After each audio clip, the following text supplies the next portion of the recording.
tienen que tener la estructura en Delaware desde el día uno, no lo tienen que tener desde el día uno, obviamente lo tienen que tener para el momento que levanten la inversión. Si van a estar levantando inversiones de temprano, háganlo de una vez, como digo, no es complejo, pero primer check que les digo, tengamos claro la empresa en Delaware. Hoy se está trabajando también con empresas en Cayman, por ejemplo. Yo tengo cierta reserva con Cayman porque, digamos, obviamente siempre en Latinoamérica ha sido visto como un paraíso fiscal y temas de evasión, y eso sucede incluso también en Europa. Hay un poco eh, de, de ideas sobre eso, entonces Delaware termina siendo un poquito más universal, pero se puede utilizar vehículos en otros lados. Incluso hay opciones de vehículos en UK, por ejemplo, hay oportunidades interesantes, ahí no es mi, no es mi expertise ahí, pero sí los animo a que busquen, porque hay programas interesantes tanto de UK, por ejemplo, de Canadá, para establecer startups allá y conseguir fondeo y acceder a programas del gobierno. Entonces, si por ahí califican, chequenlo, porque en verdad puede ser interesante, ¿no? Como digo, Canadá y UK están fomentando eso, pero si no, quedémonos con Delaware. ¿Qué otro tema es importante al momento de constituir la empresa, ya? Pacto accionistas. Si alguno ha tenido experiencia corporativa o de financiera, lo que sea, conocerá el término de pacto de accionistas, ¿no? Shareholders Agreement, ¿no? El pacto de accionistas de una empresa. Yo creo que lo que hay que tener, más allá del documento cómo le vamos a llamar, la estructura que le vamos a dar, es un acuerdo entre los founders de qué es lo que han acordado. ¿Cuál es el acuerdo? Tienen que tener, o sea, y por eso les pongo un term sheet. Podrían hacer un term sheet, podrían hacer un correo. Para mí, más allá, y esto les va a sonar muy informal, pero hoy y a la velocidad que se mueven ustedes, hay que tratar de ser práctico, ¿ya? Empezar a negociar términos legales de un pacto de accionistas y todo lo que puede pasar con tus dos amigos a la hora de constituir la empresa, para mí es una pérdida de tiempo, salvo que haya cosas muy específicas, que alguien esté poniendo una cantidad de plata muy grande. Salvo particularidades específicas, creo que no es la forma. ¿Cuáles son los temas que ustedes tienen que tener claro entre los founders? Uno, cuál es la participación de cada uno, y eso estará claro al momento de constituir la empresa, probablemente. Em, pero además, ¿cuáles son esas obligaciones como founders? ¿Qué va a pasar el día de mañana cuando busquen plata? ¿No? Hay que tener claro que se van a diluir. Eso es un concepto muy claro, ¿no? O sea, si alguien cree que hoy día tiene el 100% y dice, pucha, pero es que voy a terminar con el 80%, sí, te vas a diluir, y esa es la gracia, ¿no? Por eso decía antes, constante necesidad de capital, y eso genera dilución. Pero obviamente el tema también que hay que cubrir es, oye, ¿qué pasa si este amigo se va? Y pasa muchísimo. Estoy seguro que acá seguramente a alguno de ustedes le puede haber pasado, a mí me ha pasado en una startup, que un founder se va y dice, oye, a mí o me va, mira, situación personal, académica, o con alguien que quiso hacer un doctorado, por ejemplo, se fue a hacer un doctorado y dejó la startup, ya no le interesaba, y dijo, "Bueno, no quiero más". Y ahí y si no has pactado nada, ahí hay que ver, oye, entonces, ¿pero qué pasa? O sea, te vas a ir y ese 40% de acciones o 30 que tienes, ¿qué pasa? La repartimos, te la quedas, vas a tener 30 y no vas a hacer nada, y no te vamos a estar haciendo toda la chamba y también tengo 30. O sea, hay un montón de cosas discusiones que se pueden generar, y lo recomendable es que traten de pactar qué va a pasar en esos casos, o que hay un mecanismo de vesting, les pongo ahí, que básicamente lo que tiene, y esto, el término vesting lo van a escuchar bastantes veces, eh, y es algo que normalmente se pide cuando se levanta inversión a un nivel más arriba, Series A, donde se le pide que los founders tengan algún tipo de vesting. Es decir, que los founders tengan un compromiso de trabajar para la startup para terminar de recibir o de ser titulares completos de las acciones que tienen. En resumidas cuentas, eso es, ¿ya? Entonces, ¿cómo se puede estructurar esto? Básicamente, oye, mira, tienes un periodo en el cual, oye, mira, durante el primer año, si te vas dentro del primer año, pierdes todo, o empieza esto a hacer vesting al siguiente año, mensual, por 3 años. Hay un montón de esquemas de vesting que se pueden usar, pero con lo que quiero que se queden es, piensen en si vale la pena utilizar estos mecanismos o tener estos mecanismos entre ustedes como co-founders, para que se aseguren que si si se ocurre o no hay un incentivo para que alguien se vaya y free ride, si quieres, de alguna manera. Esto es muy particular, obviamente, y lo voy a repetir mucho, porque de una de las cosas que yo sí tengo claro es que hay muchas cosas particulares, o sea, generales a las startups, pero cada startup es un mundo en particular, ¿ya? Y eso es una de las cosas por las cuales nosotros como abogados tratamos de no comoditizar o estructurar muchas cosas, porque lo que necesita cada startup en cada momento es muy distinto, ¿ya? Pero como les digo, en general, ténganlo en cuenta, es un tema que vale la pena conversar. Para que no tengan problemas en el futuro y sobre todo con la entrada de nuevos socios, que es lo que va a pasar, ¿no? ¿Cuál es el siguiente tema que para mí deberíamos tener check? Em, Temas tributarios, ¿ya? No soy tributarista, ¿ya? Lo voy a dejar bien claro porque el tema tributario es un tema complejo y tiene muchas aristas, pero sí es importante tener algunas cositas, para mí, claras, check, ¿ya? Primero, tengan un contador. O sea, pueden tener no un abogado, ¿ya? Del día a día, pero necesitas un contador, porque él es el que va a manejar el día a día y que tiene muchísima experiencia. Y si consiguen un contador que haya trabajado con startups apps, mejor, porque probablemente tiene experiencia de cómo manejar los temas del día a día que normalmente surgen. Por ejemplo, ¿no? El tema de los regímenes tributarios. Hay distintos regímenes tributarios que pueden escoger. El clásico, el régimen general, si ustedes no dicen nada. Hay un régimen MIPE, por ejemplo, que muchas startups utilizan al inicio, que tiene la ventaja de tener un impacto tributario reducido al inicio, cumpliendo hasta llegar a ciertos límites de ventas, y tiene unos beneficios también de contratación, que los vamos a ver en el caso laboral, que permite también tener una contratación un poco más flexible, ¿no? Es el régimen que normalmente están utilizando muchas startups al inicio. Así que eso es algo que tengan en cuenta porque a la hora de constituir probablemente tienen que tener un RUC de todas maneras, alguien les pedir facturar. Por eso digo, el contador es muy vital que lo tengan cercano en el día a día, ¿no? El otro tema que suele discutirse un poco alrededor de los temas tributarios en la operativa es la exportación de servicios, ¿no? Oye, si yo tengo clientes afuera, ¿no? Que me van a pagar y les tengo que facturar, le facturo con IGB, sin IGB, ¿no? O por ejemplo, oye, si yo voy a pagarle a un proveedor del extranjero, ¿le pago, no le pago? ¿Me sirve para poder deducir mi costo o no? ¿No? Y ahí, por ejemplo, en el caso de la exportación de servicios, a ver, es un tema relativamente tricky, ¿ya? No tricky, pero poco, a ver, puede generarles un poquito de tiempo, ¿ya? ¿Por qué? Porque para no cargarle el IGB a un servicio que prestamos en el extranjero, hay que cumplir ciertas condiciones, ¿ya? Que están acá en el cuadro que les puedo mostrar, ¿ya? Que son, digamos, relativamente básicos. Pero el tema es que o sea, lo importante es la última, ¿no? El uso, la explotación, aprovechamiento de los servicios tengan lugar en el del domiciliado tengan lugar en el extranjero, ¿no? O sea, si el servicio se va a utilizar en el extranjero, en teoría, no correspondería el IGB. Sin embargo, esa determinación de dónde se usan puede ser no tan fácil dependiendo del modelo de negocio que tengan ustedes o del tipo de servicio que prestan, ¿ya? Muchas veces, muchos van a elegir, digamos, cobrar IGB por sí siempre, porque es lo más fácil para no disgregar oportunidad, digamos, cada operación, porque puede ser un poco complejo, puede tomar mucho tiempo, pero esto hay que verlo con detalle también porque si estamos hablando de un B2B y son pocas cosas, probablemente el otro proveedor les diga, oye, pero a mí no me corresponde, esto lo vamos a usar bien. Entonces, puede haber situaciones en las cuales valga la pena disgregarlo o tomarlo en cuenta, ¿ya?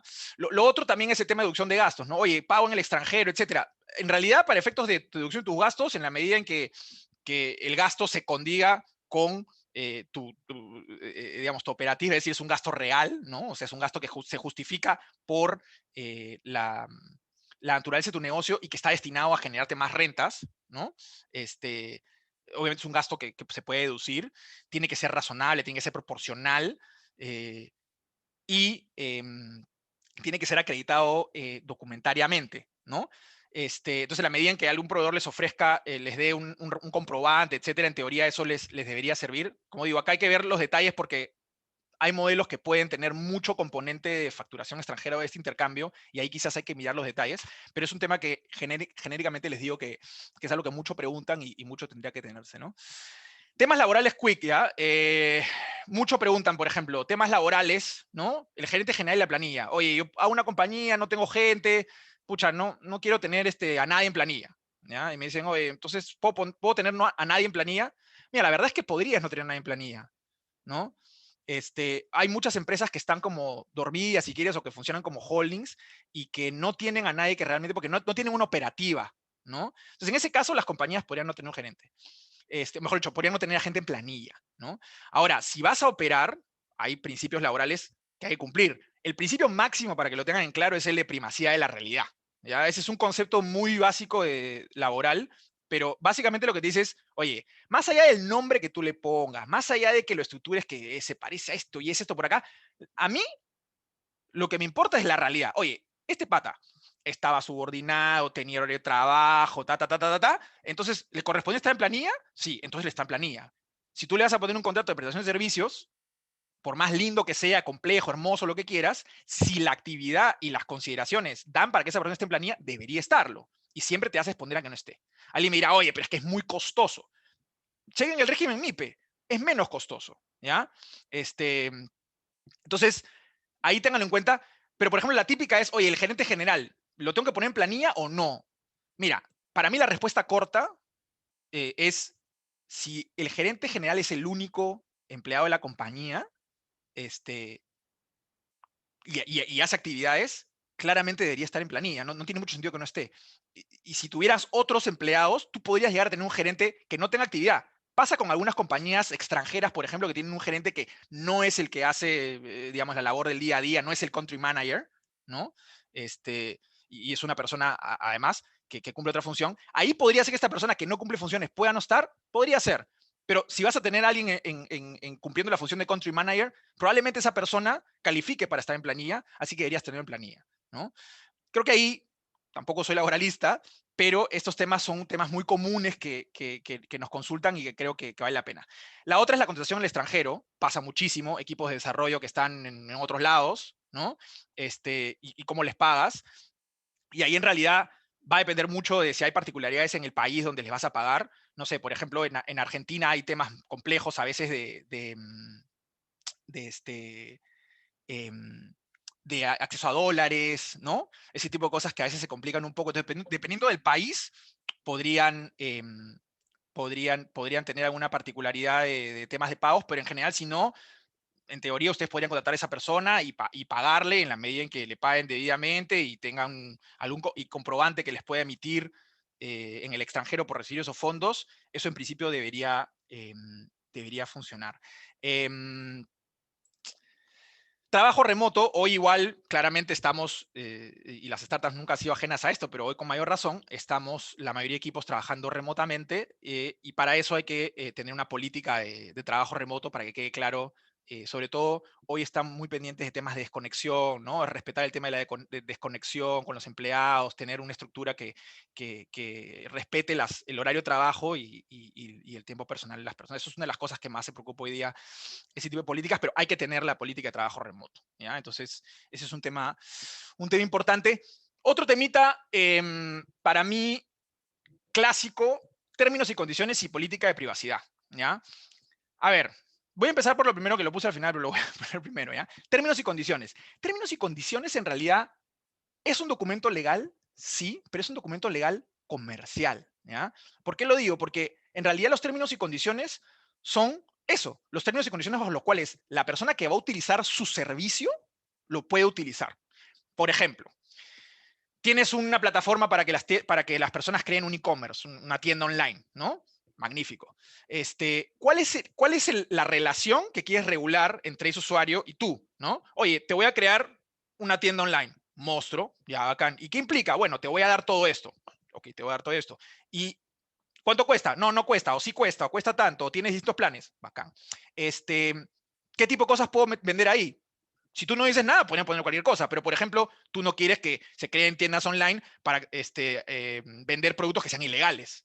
No puedes tener una tienda online donde la gente esté vendiendo drogas, por ejemplo, armas, ¿no? O inclusive pues, servicios de proxenetismo. No sé, hay un montón de cosas que claramente tú no quisieras en tu plataforma, pero si tú no le dices nada a la persona que está contratando contigo, que está contratando el servicio, ¿verdad? En teoría no tendría por qué sentir que está limitada. Entonces, los términos y condiciones son las condiciones bajo las cuales tú decides prestarle servicio a alguien. Oye, yo te lo voy a prestar bajo estos términos. Y ojo, por ejemplo, si descubro que estás promocionando productos ilegales, te voy a bajar la plataforma, ¿no?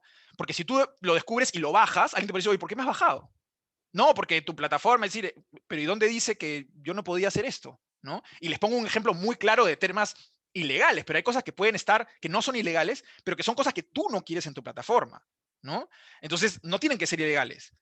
Por eso digo que no es un tema netamente legal, sino es un tema de condiciones comerciales que tú quieres dejar planteadas y que te protejan a ti de las acciones que tú vayas a tomar respecto a esos clientes, ¿no? Por ejemplo, bajarles la cuenta, denunciar, lo que sea que tú quieres hacer, eso tiene que estar en los términos y condiciones. Para mí, la forma fácil es de hacer los términos y condiciones es pensar en el journey de tu negocio, de tu servicio, y pensar en todas esas posibilidades de temas que pueden ocurrir.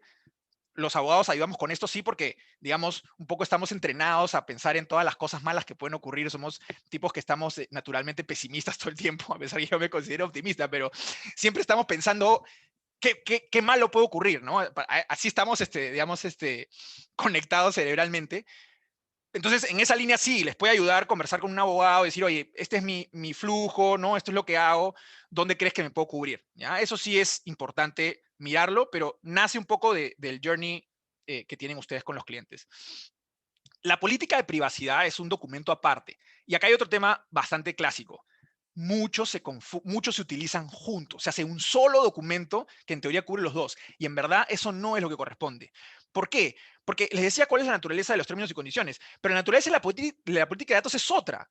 Porque o la política de privacidad, lo que dice ahí es, oye, yo voy a recargar datos, ¿no?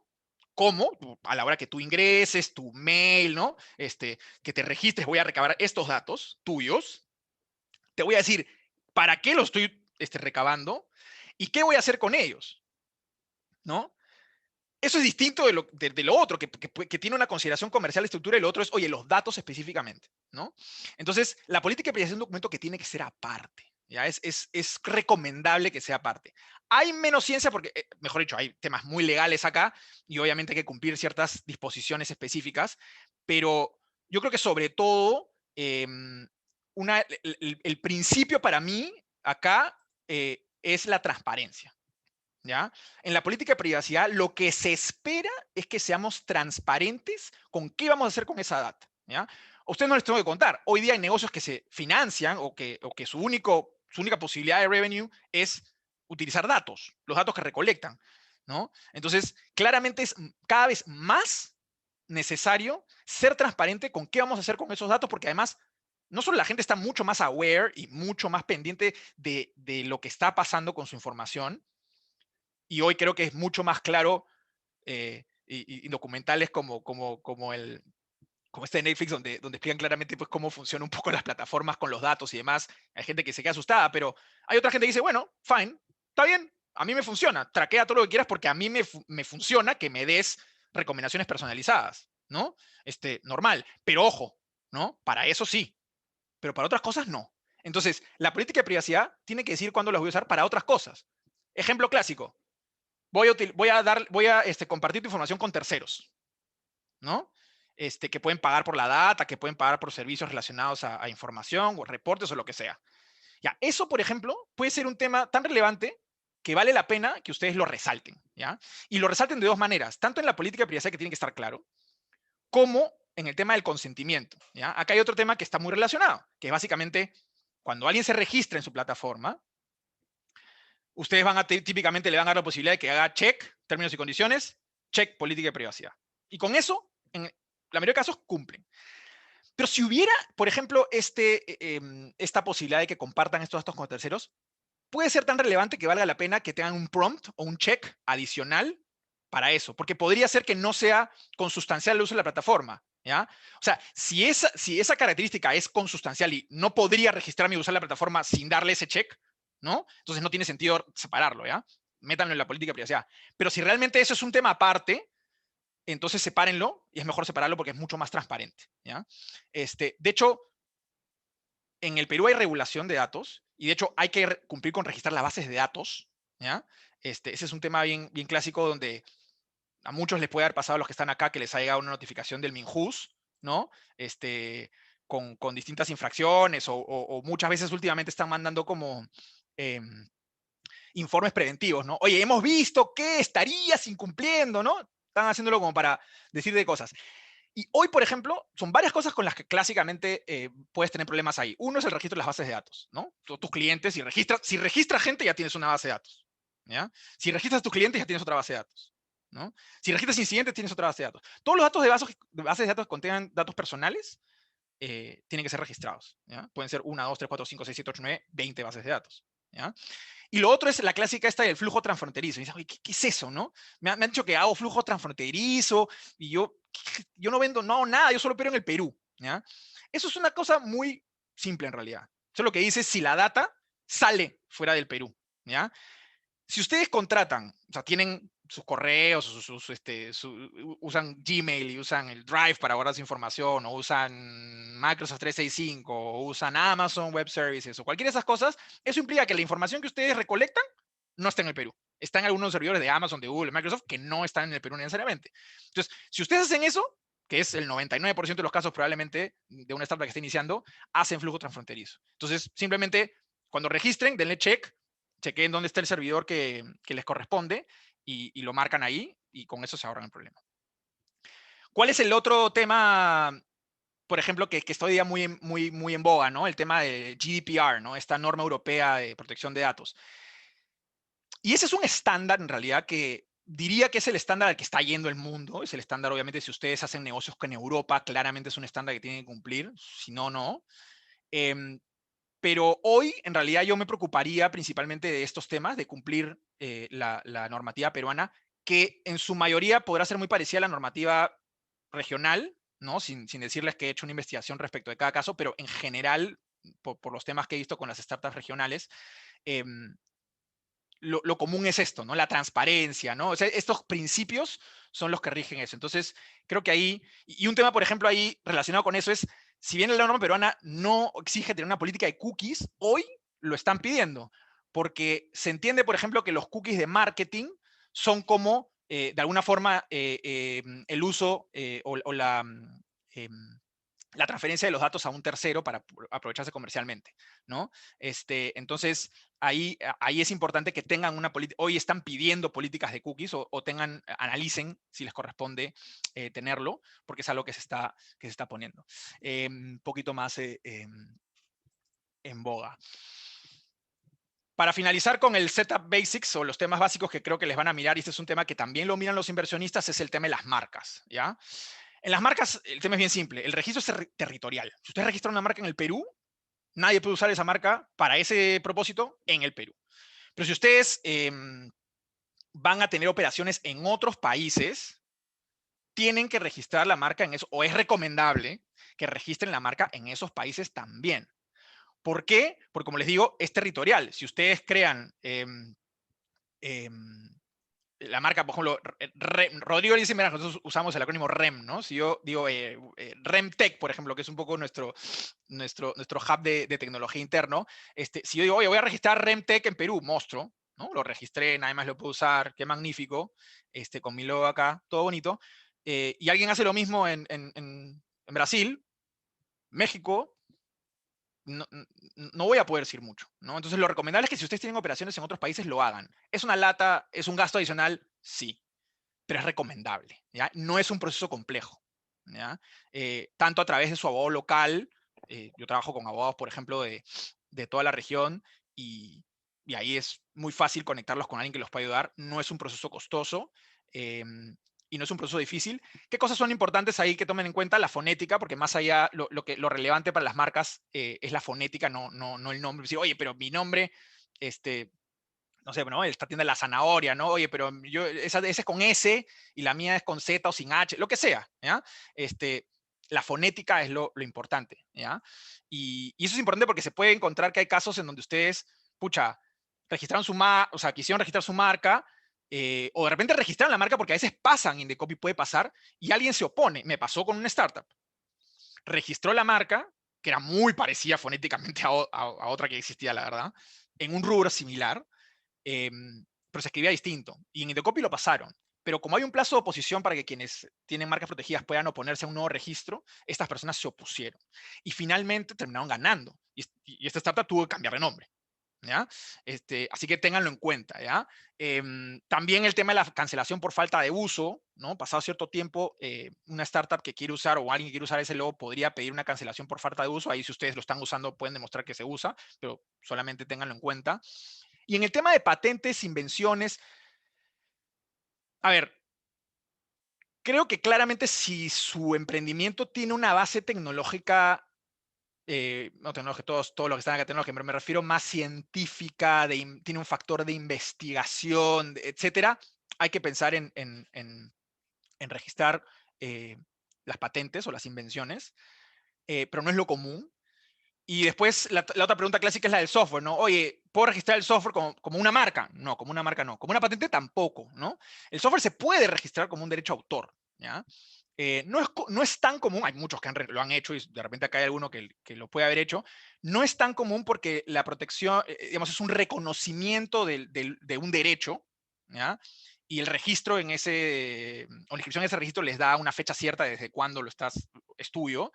Pero en la medida en que tienes una forma de demostrar que eso era tuyo desde antes, daría igual, por un lado, y por otro, para mí en la práctica lo que pasa con un software es que el código cambia tanto que no sé si sea algo que realmente valga la pena registrar, que va a estar cambiando tan constantemente.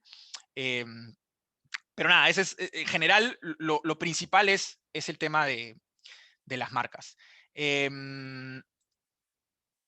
Yo con esto termino la sección basic, si quieren, y pasamos a hablar de fundraising, pero como dije, sin que sea una clínica, si alguno tiene alguna pregunta de algo de esta parte, de esta sección, antes de pasar a la parte de fundraising, por favor.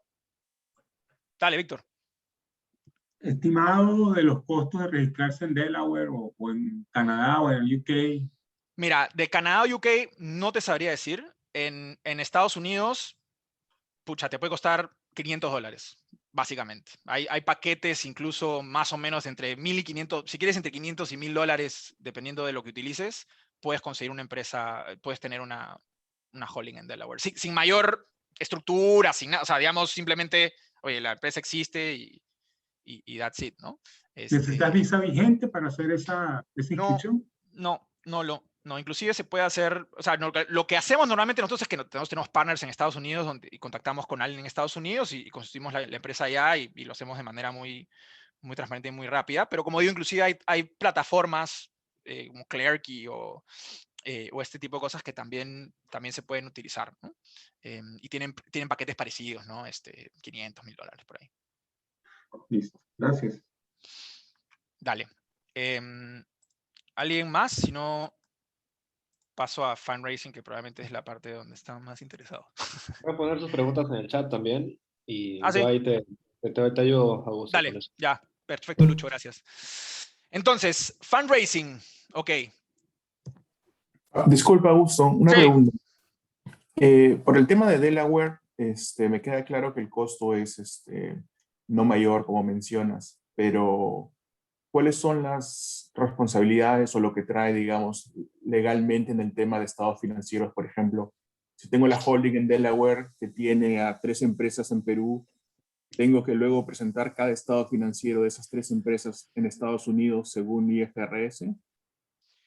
Es una excelente pregunta, Ido. Mira, en principio no te genera mayor obligación que esa. Lo que normalmente nosotros hacemos es si cuando tienes la holding en Delaware, hay dos situaciones, ¿no? Tienes la holding solamente o por ahí tienes una Delaware que inclusive recibe algún pago porque utilizas Stripe o alguna de esas cosas, ¿ya? Pero vamos al caso de la holding. Igual, sí, normalmente nosotros recomendamos, así como les decía, tengan un contador en el IELI en Perú, tengan un contador en Estados Unidos. Porque sí he tenido casos, no son grandes cosas, no son mayores complicaciones, pero uno, sí ténganlo en cuenta porque hay algunos filings o algunas cosas que se les puede pasar, son cosas muy simples, pero el contador la tiene clarísima. Y el tema de estados financieros también. No es un tema complejo, pero ténganlo porque, como digo, lo que no quisieran es que se les pase algo y las fechas y demás, que puede ser muy particular. Pero ahí con un contador que tampoco es muy caro, o sea, igual que tienen contadores en Perú que son relativamente eficientes en términos de costos, también pueden conseguir lo mismo y yo tengo algunos datos incluso en Estados Unidos, que es lo que yo les recomiendo a veces a unas startups con las que trabajo, y no es complejo, pero además en términos de estados financieros, en cierto nivel de levantamiento de capital además también te lo van a pedir, ¿no? Así que de todas maneras, y uno se resiste mucho, pero te lo van a pedir, así que de todas maneras es mejor tenerlo, ¿no? Perfecto. ¿Y por el lado tributario hay alguna doble tributación? Mira, va a depender ya. El tema relevante en realidad está en el exit. ¿Ya? Y eso lo voy a tratar un poquito después, si quieres, pero donde puede estar el tema relevante es en la parte del exit en Delaware. Pero yendo ahí gracias ahí por la duda, Guido. Cubro eso cuando lleguemos en el journey porque me gustaría ir un poquito en el orden. Ahí me agarré este cuadrito muy bueno de Enzo Cavalier, que muchos lo deben conocer, y si no conocen, él maneja Startupeable, tiene muchísimos recursos para startups, súper bueno, tiene un podcast con muchas entrevistas. La verdad que súper buenos recursos, se los recomiendo. Y este cuadrito me gustó porque creo que grafica de una manera un poquito ese journey de inversión que les decía, la constante necesidad de capital, ¿no? Presemilla, semilla, serie A, serie B, serie C. El otro día, Nubank hizo una serie G, ¿no? O sea, para que vean que esto no se agota con las primeras 5 letras del abecedario. Pero esto, ¿por qué es importante, ya? Porque el ciclo de financiamiento va a definir un poquito a quiénes van a ir a buscar para obtener financiamiento, plata, y qué tipo de acuerdo van a tener con esas personas. Y esto puede ser muy, pero muy distinto dependiendo de las etapas, ¿no? Esto quienes ya algo han pasado por este proceso lo conocen. En una etapa inicial, ¿no es cierto? ¿Qué tipo de instrumentos, qué tipo de forma de levantar capital tienen, ¿no? Básicamente, amigos, familiares, inversionistas ángeles, aceleradoras, fondos, todo va a depender un poquito del estadio. Mientras más temprano estamos, ¿no? Menos involucramiento tendrán de los fondos de Venture Capital. Los fondos de Venture Capital entran en etapas semilla quizás, algunos, pero la mayoría de los fondos grandes entran a partir de una serie A, ¿ya? Entonces, si ustedes están en una etapa muy temprana, es raro que hablen con un fondo de VC, no que no hablen, porque, por hecho, y ahí lo voy a tocar un poco después, pero sino que obviamente algún fondo de VC invierte en una etapa muy temprana. Los fondos en sí mismos no. Pero así como hay fondos, también hay redes de ángeles, por ejemplo, que actúan en cierta forma como un fondo, que constituyen sindicatos, se estructuran de una manera que tienen a más personas detrás. Pero en una etapa inicial, probablemente ustedes van a buscar inversionistas ángeles. Yo, como les comentaba, he participado con inversionistas en algunos proyectos y un poco la idea ahí de los inversionistas ángeles es, hay una participación más activa, ¿no? Hay algo que en teoría aportas más allá de solamente la plata que estás poniendo. Es más, cuando buscas un inversionista ángel, en teoría, en principio hay algo más que te puede llamar la atención o por lo que te interesa que esa persona forma parte del startup. Pero más allá de eso, hay un involucramiento más personal, ¿no? El análisis que haces como inversionista ángel es un poquito menos estructurado, ¿no? No es tan numérico, sí que es tan financiero. Me imagino que hay ángeles que manejan su portafolio de manera mucho más estructurada, pero en principio hay mucho foco en el equipo y mucho foco en lo que esa solución podría tener en el futuro, ¿no? Con inversionistas ángeles. Son tickets más chicos, pero como digo, normalmente traen algo más. Y ahí les hablaba les mencionaba Smart Money, ¿no? Lo que se llama Smart Money. Es, oye, quiero tu plata, pero además quiero algo que tienes ahí, ¿no? Puede ser tu experiencia en levantar fondos, puede ser tu experiencia como un founder anterior que ya tuvo un exit, tu experiencia en el rubro específico. Si es una startup, por ejemplo, fintech, podría ser que tú tengas una experiencia en el rubro financiero porque has trabajado en banca muchísimos años, o si es un tema complejo que tiene compliance y tú conoces compliance muy bien, podría ser que le interese tener a un ángel que le pueda dar ese expertise y ese advice, ¿no? Muchas veces también se buscan advisors, ¿no? Que básicamente cumplen la misma función, pero que no necesariamente invierten, pero reciben algún tipo de participación, ¿no? ¿Cómo invierten? ¿Cómo invierten? ¿No? Mira, oye, ya, tengo mi empresa peruana, tengo mi holding en Delaware. Ya, bacán. Entonces, ¿qué? ¿Se convierten en accionistas? Perdón, ¿hay una pregunta? No. No sé si alguien está en mute. Se le fue el mute. Le decía, ¿cómo invertimos? ¿No? ¿Qué tipo de instrumento? ¿No? Y ahí pueden haber escuchado el SAFE, por ejemplo, ¿no? La nota convertible, equity. Equity en realidad significa acciones directamente en la empresa, ¿ya? Yo les diría hoy que los principales mecanismos que ustedes van a ver, nota convertible se usa, pero yo creo que se utiliza cada vez menos, o para para ciertas ocasiones. Pero más va a ser equity y safe. El equity, como les decía, es la participación directa. Ustedes van, buscan a un inversionista, el inversionista va a poner $50,000 y va a recibir lo que sea, 7%, 5%, lo que sea que acuerden en esa ronda, dependiendo del valor que ustedes tengan en el startup en ese momento, y se convertirá en accionista, como cualquiera, ¿no? Un safe es un documento bastante simple, y el safe lo que implica básicamente es, oye, ya sabes que no vas a ser accionista, no me voy a meter si estás en Delaware abajo, el porcentaje de participación, porque mira, a ti te parece que yo te he ofrecido 3%, a ti te parece muy poco, tú quieres 10%. Toda esa discusión la puedes anular con un instrumento como el SAFE. El SAFE lo que dice, que el SAFE es un acrónimo de Simple Agreement for Future Equity, ¿no? Acuerdo simple para equity futuro, ¿no? Lo que dice el SAFE en términos generales, si alguno no lo ha visto, es yo te voy a dar plata, estos $50,000 te lo voy a dar a esta startup, voy a invertir, y cuando levantes una siguiente ronda de equity, donde ya hayan accionistas que van a entrar al accionariado, que debería pasar en la siguiente ronda, en teoría, o en una subsiguiente, este documento, instrumento que yo tengo, lo vamos a convertir por acciones en la empresa. Bacán. ¿A cuánto? ¿Cuánto se convierte? Bueno, ahí hay distintas opciones, ¿no? No, en el default se hará a la valorización que tenga la startup en el momento en que se haga la ronda. Es decir, si esa ronda se levanta $1 millón a una valorización de $5 millones, entonces ahí yo convertiré mis acciones a esa valorización. Sin embargo, en los SAFE muchas veces se acuerdan un cap, lo que se llama un cap, que es básicamente un límite, ¿no?, a la valorización, ¿no? Porque por la matemática, a ustedes como inversionista les conviene que esa valorización sea más baja, ¿no?, para que el porcentaje sea más alto, ¿no? Entonces, cuando se invierte en un SAFE, muchas veces dice, oye, perfecto, pero yo no sé, no sé cuándo vas a convertir, a cuánto, 1 millón, 2, 3, 4, 5. Si es a 10, pucha, en verdad para mí no me funca porque voy a terminar con una presión muy chiquita, ¿no?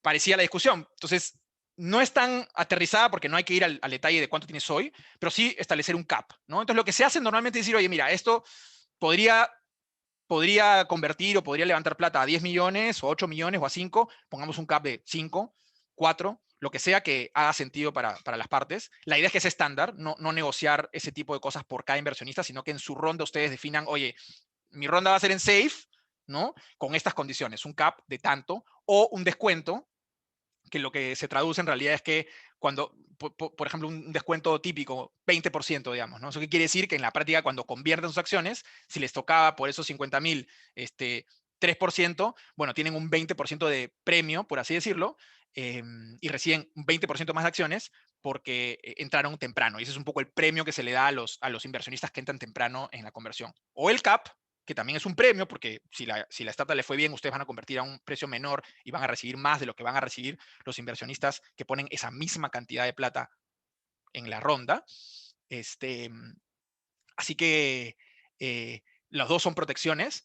Y luego hay una protección adicional que es lo que se llama el MFN, Most Favored Nation, que básicamente es una cláusula que dice, oye, yo no le estoy dando a nadie mejores condiciones que a ti, y si a alguien le doy mejores condiciones, también te las doy a ti. En resumidas cuentas, eso es lo que dice.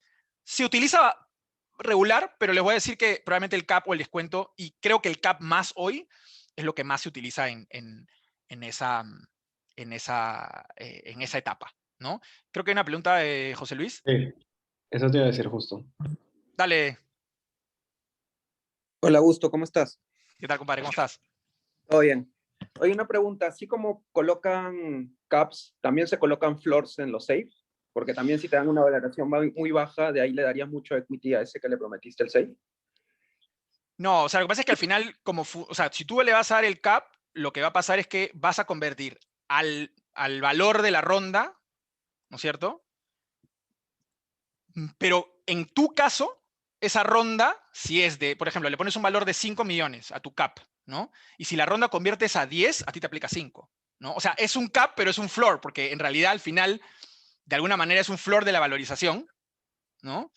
Pero para ti es un cap, en realidad, porque es una valorización máxima, pero a efectos de lo que voy a recibir, es como una valorización, es como un monto mínimo de acciones que voy a recibir, si quieres, ¿no? O sea, para ti, que conviertes, va a ser un mínimo de acciones que vas a recibir si conviertes ese cap, ¿no? Claro, lo que yo pensaba es que, por ejemplo, pones el cap de 5, pero te valorizan en 2, el safe va a convertir a un equity altísimo para el de la ronda inicial. Entonces, si le No, pones porque un es un floor máximo. Es un máximo. Entonces, al final no podría, o sea, tendría que ser a la ronda, ¿no? Como máximo a tanto, ¿no? Hay down rounds. Lo que tú estás comentando es lo que se llama down rounds, ¿no? O sea, una ronda a una variación menor de la que estabas esperando. Y eso pasa menos hoy día, creo, pero pasa.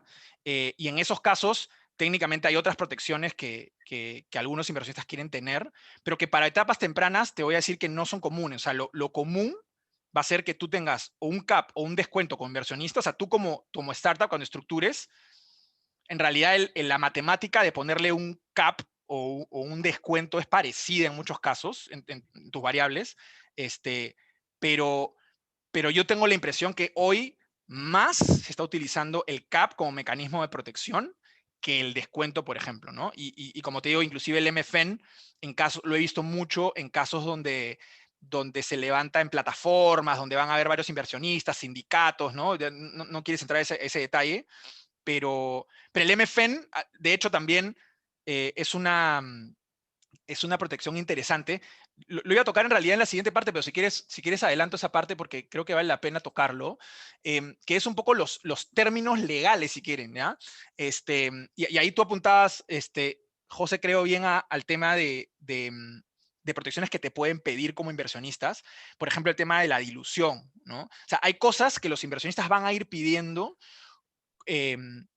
con mayor énfasis de acuerdo a cómo vaya creciendo la valorización. Lo que te van a pedir en términos legales al inicio, en las rondas iniciales, es bastante menor y debería ser bastante menor. Y acá hay un tema que sí, como tip, si quieren, ¿no? Cuando ustedes piensen en estructurar su ronda, tienen que ser, por un lado, flexibles, pero a la vez firmes, ¿ya? Esto le va a sonar totalmente contradictorio. Pero ¿flexibles en qué? En la ronda misma, en la estructura de la ronda. Me ha pasado que hemos estructurado rondas en Safe, porque era lo que el startup estaba buscando, con el cap o el descuento, lo que sea, ¿no? Se arma todo. Y una vez que tú empiezas a hablar con inversionistas, los inversionistas te pueden decir bacán o te pueden decir Safe, no sé, no me queda claro. Si son ángeles, y son ángeles que quizás están recién empezando, puede que no hayan visto la estructura del Safe, puede que les suene raro, oye, voy a poner plata y no me das nada. No tengo, o sea, te puse $50,000 y no soy dueño de nada, ¿no? A veces tienen, pero en realidad, al final, el instrumento funciona y es un instrumento legal que obliga a que se convierta, ¿no? Pero más allá de eso, como les digo, hay un tema de cómo jugar con la flexibilidad porque el tiempo está en tu contra. Es la realidad. Cuando levantas plata, todos ustedes si están levantando plata, están haciendo el negocio también. Entonces, levantar plata es un rollo, ¿no es cierto? Quita mucho tiempo. Armar el deck, hacer los pitches, contactar a la gente. Un montón. Entonces, sea que tienen un equipo grande y tienen alguien del equipo que lo puede hacer, que no es lo común, en realidad ustedes tienen que ser muy eficientes con el tiempo. Entonces, ustedes pueden estructurar una ronda y luego salir a buscar y luego se podrán dar cuenta que con los inversionistas que están hablando pues, no les cuadra muy bien y les dicen, oye, hagamos equity. Nos pasó, como le digo, me pasó. Los inversionistas al final dijeron, oye, el 6 no me gusta, prefiero hacer equity. Y al final, como una etapa temprana y digamos, se llegó a una valorización, o sea, se hizo la alternativa de ofrecer equity a una valorización relativamente buena, se hizo así, ¿no? Entonces les digo, mantengan flexibilidad porque una ronda estructurada de una manera puede cambiar, sobre todo en etapas tempranas. Y lo segundo, sean firmes porque traten de tener términos comunes, lo que es un dolor de cabeza y les puede generar mucho dolor de cabeza hoy y mañana, es tener términos muy distintos por cada inversionista. Traten de tenerlos lo más estandarizados posibles. En la práctica va a pasar que inversionistas le van a decir, ya, bacán, pero a mí dame esto, y yo quiero esto, y yo quiero además esto. Miren, si se ponen a abrir todo lo que les pueden pedir, se tiran 6 meses o se tiran 3 semanas con ese inversionista y no cierran de repente, ¿ya? O se van a meter en un problema que van a estar acordando darle una cantidad de reportes e información que después no van a poder hacer y van a quedar mal, o el inversionista tiene algo legalmente que los obliga a hacerlo. Mi punto en realidad es traten de no complicarse. No acepten términos que en este momento no les hagan sentido o les generen un problema. Les acabo de poner un ejemplo de información. Eso es muy común que se pida, pero es un dolor de cabeza y genera problemas para ustedes también, ¿no? Si les piden, no sé, estados financieros auditados. He visto de todo, ¿ya? Pero estados financieros auditados, es como, no tengo no he facturado. O sea, mi modelo de negocio inclusive es freemium, o sea, es gratis. Y ni siquiera, ¿qué me estás pidiendo? ¿No? Pero sí es algo que les van a pedir probablemente en una etapa más adelante. Entonces, miren en qué etapa están y miren realmente lo que se pueden comprometer y sean muy transparentes con los inversionistas. O sea, no crean que porque, oye, no, es que no quiero quedar mal, que va a pensar que somos misios que no hacemos estados financieros. No. O sea, ustedes son una startup, ustedes están buscando plata porque no hay, ¿no? Y ustedes tienen que enfocarse en construir el producto. Y ustedes tienen que enfocarse en conseguir más usuarios, tienen que enfocarse en crecer. Ese es el foco, ¿no? Entonces los inversionistas tienen que ser muy conscientes, yo soy inversionista también, tenemos que ser muy conscientes cuando actuamos así, de lo que le estamos pidiendo a la startup y qué implica de lo que le pedimos. Entonces, claramente algo de información tienen que dar, ¿no? Pero entonces lleguen a un acuerdo, digan, oye, mira, yo por sacar derecho de información, te voy a decir lo que te voy a dar. Yo te puedo dar un reporte mensual, el que le mandas el newsletter con todos tus desarrollos, sí, y además, si quieres, semestralmente te puedo dar un reporte más específico de cifras, más detallado, no sé, una vez cada tanto tiempo, una llamada, ¿no? Si quieren ponerlo, que no quiere decir que en la práctica no va a pasar. Si el inversionista les pide la información razonable, en el momento ustedes se la van a dar. Si les pide hablar, hablarán, ¿no? Pero tengan cuidado con lo que pactan en los documentos, porque el hecho de comprometerse y que alguien tenga una posibilidad de exigirles legalmente algo es distinto a que ustedes tengan la disposición de hacerlo, ¿ya? Entonces, por eso le decía, hay que ser flexible, pero a la vez también un poquito firme, para no comprometerse a cosas que los compliquen, y de la misma manera, términos que los compliquen, ¿ya? Porque va a pasar que hay inversionistas que están, y ahí les ponía el corporate venturing, ¿ya? Puede pasar que hay inversionistas que son corporaciones, y muchas corporaciones en Latinoamérica hoy han creado fondos y están invirtiendo en startups, o están trabajando con startups sintiendo directamente. Hay un montón hoy día de intercambio de trabajo conjunto, y es algo que los animo a explorar, ¿ya? La verdad que si hoy día ustedes pensaban, oye, ¿qué corporativo podría invertir o podría trabajar conmigo? Mira, no solo piensen en lo de inversión, desde el punto de vista de pilotos o cosas conjuntas, cada vez más los corporativos están mucho más abiertos a trabajar con startups. La mayoría de corporaciones grandes en el Perú lo están haciendo.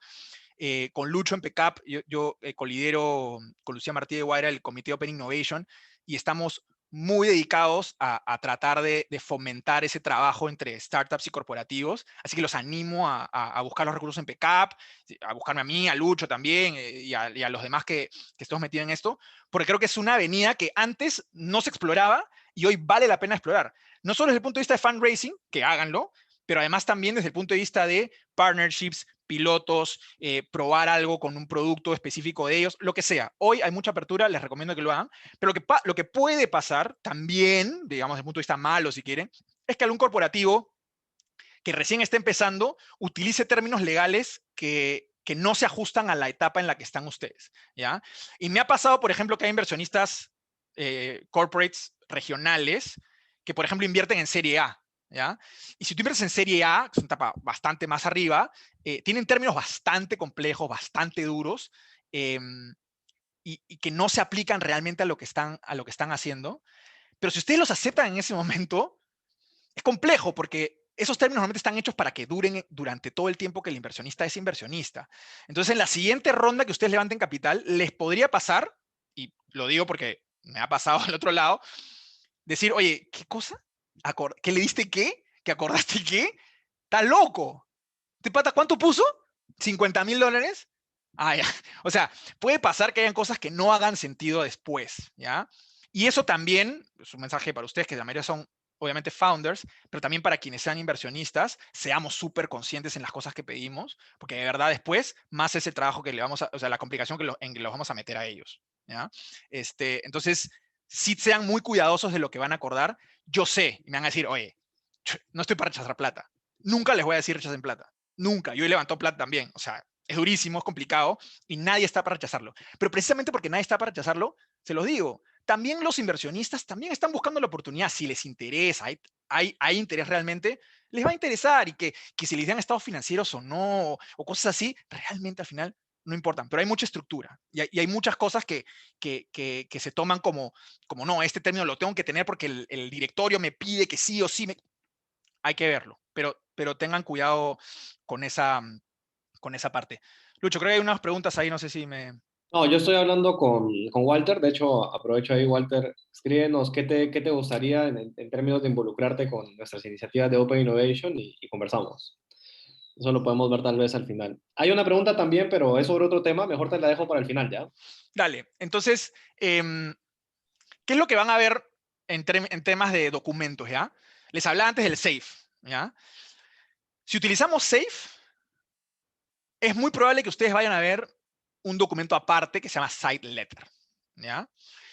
Y ese Site Letter es una, como dice su nombre, una carta al costado. En realidad lo que hace es, oye, para no tocar este documento, y esto se hace para tratar de estandarizar, el SAFE, este documento, fue creado básicamente por una aceleradora americana que se llama Y Combinator, para tener un documento que les sirva a todas las startups que financiaban ellos para que puedan levantar plata fácilmente, ¿ya? Entonces, ese documento busca ser estándar, ¿ya? Si ustedes entran a la página de Y Combinator, ustedes pueden ver el modelo ahí y en teoría no hay que cambiar nada. Esa es la idea, ¿ya? La idea es que no se cambie nada de ese documento. Pero uno me dirá, oye, pero ¿y esto que estábamos hablando de el control, ¿no? La información que te doy o no te doy? Eso se regula en un site letter. ¿Qué es típico en un site letter? Lo que se llama el prorata. Básicamente, ¿qué cosa es? Oye, yo puse plata hoy día y en la siguiente ronda voy a convertir. Pero además, si hay posibilidad si estás levantando plata, yo también quiero tener la posibilidad de poner plata para mantener mi participación. Totalmente razonable. Lo han visto seguro disposiciones parecidas de la Ley General de Sociedades Peruana. Pero es un término que no se discute mucho, la verdad. No veo muchas razones por las cuales no quisieras darle un prorata a un inversionista. Pero no está en el SAFE. Así que va en el side letter. Y hay otras, y todo lo demás va en el side letter. Y en el side letter pueden ser muy creativos. He visto side letters de 2 caras, como he visto de 10.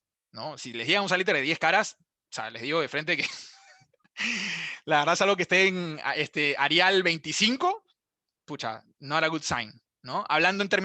Voy a hablar en términos de early stage, ¿ya? Y sí me refiero mucho a early stage, porque hay un nivel de desarrollo en el cual esperaría que todos ustedes lleguen, en el cual va a escapar mi rol. Y esto lo digo con total transparencia, porque a mí me gusta ser así de transparente y compartir las cosas como son. Yo soy un abogado peruano, ¿no?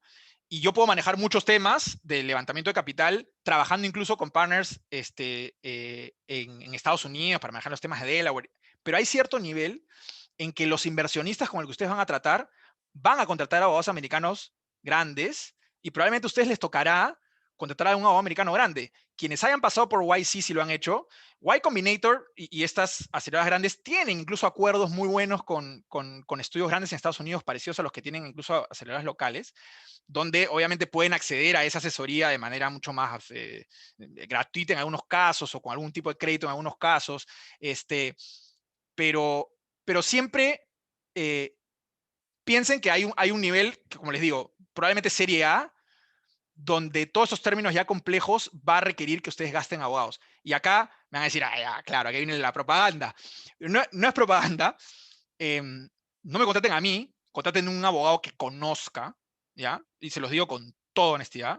No tiene que ser a mí, y hay muchos abogados en Perú que conocen mucho sus temas. Yo no soy el único. Tengo varios colegas con los que trabajamos muchísimo. Recursos, entren a PCAP, si quieren fácil, entran a PCAP. Ahí están los miembros, los estudios que somos miembros. Y ahí están. Todos tienen ahí algunas personas que conocen este tema, ¿no? Entonces, traten de hacerlo. Muchos, en mi caso, por ejemplo, compartimos mucha información, hacemos mentorías, en fin, creo que hay mucha información que pueden conseguir sin necesidad de una contratación o pensar que van a gastar miles de dólares. Y en algunos casos, pero sí en algunos casos valdrá la pena que lo gasten, ¿ya? Y sí se los digo con toda honestidad porque me ha pasado que hay mucha disparidad de información. Dependiendo del inversionista con el que estén, puede pasar que el inversionista tiene tanta experiencia levantando plata que, pucha, no sé, pues les escriben 3, 4 cosas y para ellos es totalmente normal y se hacen todas y ustedes dicen, este chino mandarín, ¿y qué implica?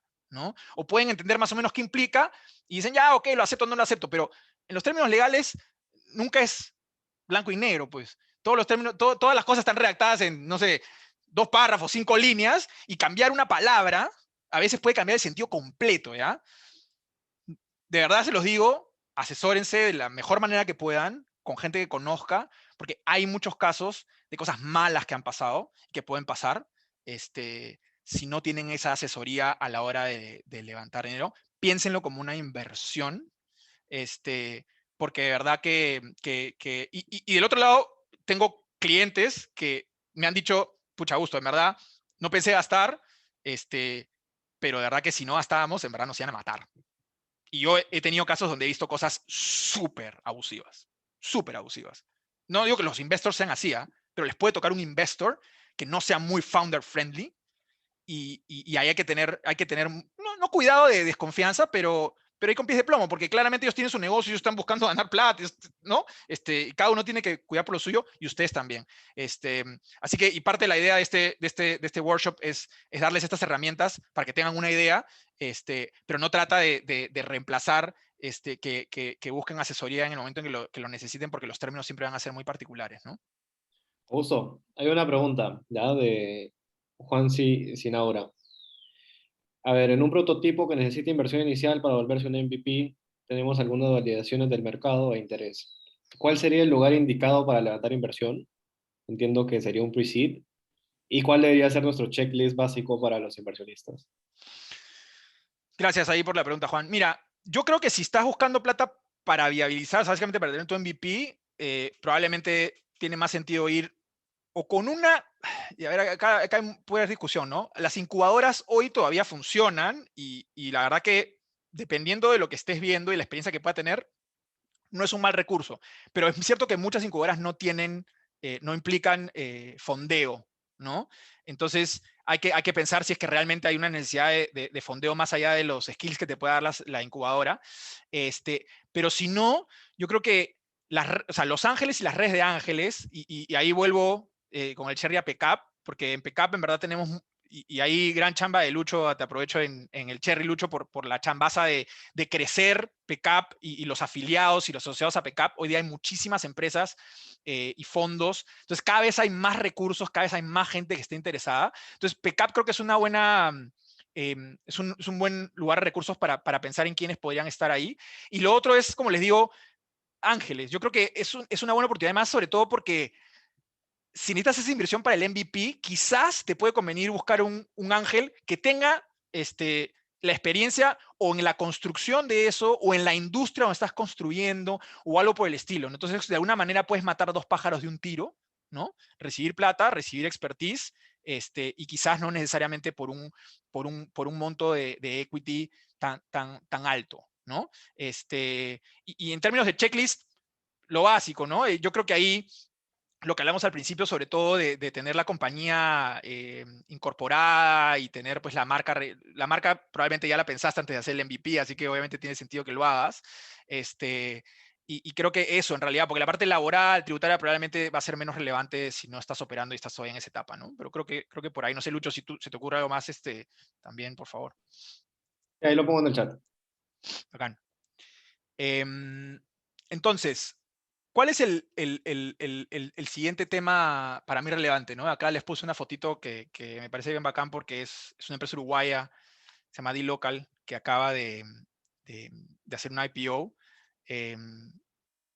Y claro, esto es como el epítome, pues, ¿no? O sea, y creo que es bien bonito para mí, ¿no? Como emprendedor también, es bien bonito ver que cada vez en la región están pasando estas cosas, porque se está premiando el talento. O sea, yo lo veo así, ¿no? Yo creo que cuando pasan estas cosas, se está premiando el talento y el talento de la región, que creo además que tiene un doble mérito, porque claramente, si bien hoy las fuentes de financiamiento son mucho más abundantes de las que habían, miren, hace 3 años incluso, pero si les digo 5, hace 5, la posibilidad de acceder a dinero era, no sé, pues el 10% de lo que es hoy para una startup peruana en la región. Entonces a mí me parece bien bacán ver qué está sucediendo, esto que finalmente es a lo que quieren llegar. Pero en el exit hay muchas consideraciones, ¿ya? Me encantaría que todos algún día vengan con preguntas sobre su exit.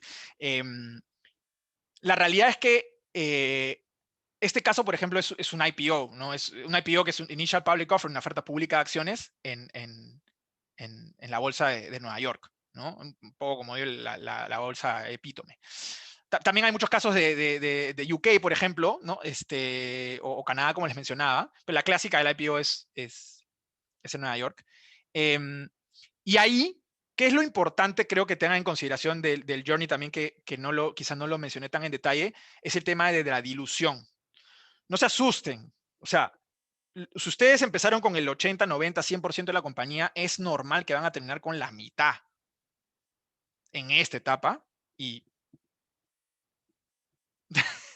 o sea, no es un problema, ¿ya? Pero sí ténganlo en cuenta.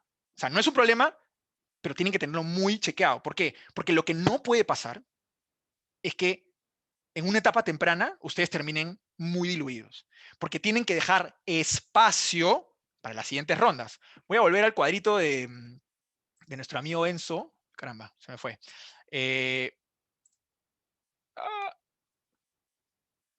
Vamos a ver dónde está por acá nuestro cuadrito. Ahí está nuestro cuadrito. Vuelvo al cuadro porque, o sea, tienen que dejar espacio para todo esto, ¿no? O sea, si ustedes hoy día están en semilla, presemilla, lo que sea, tienen que dejar espacio a todo esto y ustedes seguir manteniendo algún tipo de posición de control junto con los demás founders. Entonces, no se asusten con la ilusión, pero tengan cuidado porque lo que no puede pasar es que en una etapa temprana estén muy diluidos, porque si no, eso va a ser un problema y los propios inversionistas en las siguientes etapas le van a decir, acá, ¿cómo me aseguro que el founder va a controlar? Es complejo. Y lo otro esta es más difícil, es el manejo del cap table, del accionariado, de cuántos accionistas, cuántos inversionistas tienen. Típicamente los VCs o los inversionistas de etapas más tarde les van a decir que odian, detestan, ¿no? Un cap table con un montón de gente, ¿ya? Y es verdad, lo detestan. Pero en la realidad también es difícil, ¿no? Oye, como le decía antes, ¿no? Uno no está para rechazar dinero, entonces si por ahí con Ángeles consigues bastantes, te vas a tener una lista de 10, tampoco se preocupen, ¿ya? O sea, lo que quiero decir es una preocupación porque hay que ver de qué manera tampoco abusar, y eso se puede manejar con el ticket mínimo. Si están buscando ángeles, o sea, díganles por lo menos porque hay un ticket mínimo de algo para que no pongan, no sé, $1000. Si le funciona a mí también, pero me refiero, piensen en la cantidad de plata que necesitan en la ronda, y cuánta gente quieren que esté en esa ronda para más o menos sacar su ticket mínimo y no terminen llenos de gente, como les digo, porque puede ser una preocupación después. Ahí hay estructuras que se pueden hacer, hay sindicatos, ¿no? Donde varias personas se juntan, invierten en un solo vehículo, entre ellas, esas cosas funcionan, muchos inversionistas se manejan así, pero tengan cuidado con eso, ¿no? Y creo que en el caso del éxito, además, lo otro es el M&A, ¿no? O sea, la típica salida también puede ser una venta, ¿no?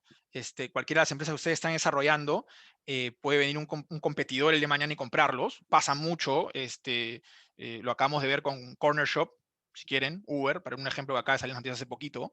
Ese es un clásico ejemplo de un exit mediante un M&A, ¿no? Y ahí, por eso les decía, este es el journey y esto es a lo que se fijan las personas que están invirtiendo. Entonces, tengan eso siempre en consideración porque el mindset de la persona que va a invertir va a depender mucho de la etapa y va a depender de los términos que ustedes terminan acordando. Y otro tema más que solamente para no olvidarme, en términos de los montos y de la valorización, porque ese es otro tema, ¿no? Oye, la valorización, el CAP, además. A ver, acá no hay ciencia, ¿ya? Y hay plataformas que te permiten valorizar, ¿no? Charlie.io, por ejemplo, es una plataforma que te permite hacer valorizaciones de startups, pero también, y no es por Cherry, hay otras más, pero es la que he utilizado, pero también quizás a veces no hay que complicarse tanto, ¿ya? Yo como a veces me gusta decirle a la gente es, mira, piensa cuánta plata necesitas levantar, ¿no? Con un runway saludable, ¿no? Decir, oye, ok, yo necesito $2000, ¿no? Más o menos al mes, ese es mi overhead, para poder, entre que pagar a alguien y meterle ads para crecer, me invento, por los próximos 12 meses. Bueno, ok, son 2000, 3000, 12, 18. Idealmente piensen en 12, 18 meses, yo creo que mínimo 12, y multiplican ese monto, y esa será más o menos la ronda que necesitan, 50.000, 200.000, 100.000, lo que les resulte, esa será. ¿Y cuánto están dispuestos a diluirse con esa cantidad? Y ese número, esa matemática les va a dar más o menos cuál es la valoración de su empresa. En corto, bien simple, ustedes van a levantar $100.000 y están dispuestos a entrar el 10% de la empresa, vale $1 millón, ¿no? Y así, ¿no? No me complicaría tanto, va a haber muchos casos específicos y demás, pero creo que ese tema, para efectos de los documentos legales y demás, y pensar en valuation y ilusión y demás, no lo haría tan complejo. Yo creo que con eso terminé lo que tenía planificado, pero nada, por favor, si hay más dudas, creo que tenemos todavía unos minutos, ¿no? Sí, tenemos como 10 minutos. Bacán. Quizás me gustaría, Hay igual, una pregunta antes, ¿ah? sí, A ver, dale. que la busco, que se me quedó aquí arriba. Ya es un poco... Ah, no. Aquí está. No, tampoco. Pero ya aquí está. Es sobre los temas iniciales, ¿no? Es de Juan Ginaura también. La consultoría en servicios tecnológicos está exenta de IGB y hay una pregunta adicional ahí que dice, si tengo una startup que da servicios educativos a otros países, está exenta de IGB. ¿Está interpretando bien la norma? Claro. Me quedo con esa respuesta y te la doy porque no soy tributarista, así que no quisiera darte una respuesta que te mande al desvío sobre el tema de educación. Sobre el tema, perdón, Lucho, el otro era el tema de ilusión, ¿cuál era? No, era sobre el IGB. La consultoría en servicios tecnológicos está exenta del IGB. O sea, en principio, cualquier cosa que tú vas a hacer, vas a tener que facturarle y vas a tener tiene que haber IGB, ¿no? Como decía, en el caso del extranjero, quizás la distinción va a estar un poquito ahí está en realidad entre la utilización del servicio, ¿no? ¿Dónde están utilizando el servicio? Y por eso le decía que va a depender mucho del flujo también y la cantidad de flujo transfronterizo que tengan ahí de facturación, ¿no? Para ver si es un tema, es un outlier, si es una cosa específica, o su modelo de negocio está basado en eso, porque también hay que pensar que si su modelo de negocio está basado en recibir ingresos del extranjero, también hay que pensar si tiene sentido que siga siendo Perú o que sea otra las jurisdicciones o que centralicen en Estados Unidos, ¿no? Creo que ahí hay que darle una vuelta en el caso concreto, ¿no? Augusto, sorry, yo Patricio, tengo una claro. pregunta. ¿Qué tal? Gracias por toda la explicación, muy buena. Gracias. Yo estoy pensando más en inversión de impacto, ¿ya? Y por ese lado hay, bueno, varios vehículos de financiamiento para justamente proyectos que no necesariamente tienen un retorno, pero sí un impacto, y eso es medido, transparente, reportado y todo lo demás. Entonces, se me ocurre, no sé, pues una fundación que recibe fondos de ángeles, de distintos organismos, y en tu caso, no sé si tienes alguna experiencia con formación o con Sí, manejo de fondos, y cuál es alguna recomendación de tu parte para iniciar, ¿no? mira, lo que yo he visto, hay dos cosas ahí que te diría. Sí he visto en el caso de empresas sin fines de lucro, o asociaciones o fundaciones que hacen este tipo de cosas, lo que normalmente he visto es que igual constituyen un vehículo que invierte, sea una compañía o un fondo, y de alguna manera lo manejan así, porque al final es un poquito más complejo de manejar como fundación, como no hay accionistas, hay cosas ahí de estructura que pueden ser complejas, entonces normalmente constituyen un vehículo aparte. Y lo otro que te diría es también esta regulación de las B companies que salió, que digamos también es más un sello del mercado que legal, ¿no? Porque si bien hay unas particularidades legales de qué tienes que incorporar en tu estatuto y obligaciones que tienes que cumplir respecto de eso, en realidad no es una compañía distinta, y no tiene beneficios hoy, al menos estructurales grandes, no le han creado ningún beneficio especial. Pero sí es algo que obviamente hoy se está utilizando más, es una especie de, como te digo, certificación, está bueno tenerlo en cuenta y está bueno que en Perú se haya aprobado porque, como dices tú, hoy los fondos también miran eso. O sea, hay ciertos check que tienes que tener, y si estás en el país y te permiten crear una compañía, una B company en tu país, even better, ¿no? Así que creo que eso es lo que te diría. Y lo otro es mirar como tiene estructura, porque tanto para levantar ¿no? Si es un non-profit es más difícil y para invertir también, ¿no? Así que creo que, y hay varios ejemplos de inclusive los organismos multilaterales y demás haciendo cosas en ese sentido que también lo hacen a través de fondos y demás, ¿no? Entonces creo que... Claro, hay cooperación internacional, hay un montón de organismos que están buscando eso y también hay venture con impacto. Entonces, Sí, los fondos, o sea, a ver, te voy a decir una cosa, para mí los fondos o sea, hoy día hay un trend, para mí los trend y vale la pena tenerlos en cuenta es tanto el tema de impact investment, tanto que los fondos dedicados a impact investment como el solo hecho de que la gente está tomando en consideración eso y los mismos fondos ya tienen una presión, ¿ah? Y voy a hablar a nivel, si quieren, de fondos más arriba, no los fondos más grandes que administran, o los gestores que administran fondos más grandes, tienen una presión global de hacer inversiones sostenibles, de impacto y demás. O sea, el tema está muy movido, así que por ese lado es importante y creo mapear quiénes son los actores. Y además, como te digo, el hecho de ser alguien que tiene eso te da un plus, por más que yo no sea un inversionista de impacto o no tenga un fondo directamente de impacto, te va a dar un plus porque hoy está en el mindset de la mayoría de gente, ¿no? Así que creo que esa es una. Y la otra es el tema de diversidad, que no lo he comentado porque obviamente es un tema legal, pero sí es un tema a considerar porque hoy cada vez más los investors se fijan en eso, ¿no? O sea, si tienes y eso nos va a pasar mucho en Perú, ¿ya? Y pasa, ¿no? Tampoco se asusten, pero te va a pasar que tienes un team de founders solo hombres. Eso a una etapa temprana puede no ser un problema, pero piénsenlo, porque con fondos de fuera, incluso con muchos fondos que ya están aquí, tienen guidelines que los obligan a tomar en consideración diversidad y este tipo de cosas. Entonces, cada vez más lo que tú dices, Patricio, yo creo que se va a convertir en un estándar incluso, más que una cosa especial, ¿no? Sí, tal cual. Bueno, ahí no estoy metiendo un clavado bastante profundo en el tema y nada, aprovecho ahí vale. a Lucho para el próximo año meterle de repente una mesa de inversión de impacto. Eso te iba a decir, Patricio. Está muy buena la idea. De hecho, te estoy dejando una presentación acá que hicimos sobre inversión de impacto actualizada hasta el 2020. Ya hay más de un par de estudios que se hicieron el año pasado. Ahí Bacán. ojalá tengan un útil. Bacán. Nada, gracias por todo. No, a ti, Patricio, y suerte con eso. La verdad que es muy admirable estar haciendo eso. Y no sé qué. Víctor, perdón, tenés una pregunta. Creo que levantaste la mano. Sí, correcto.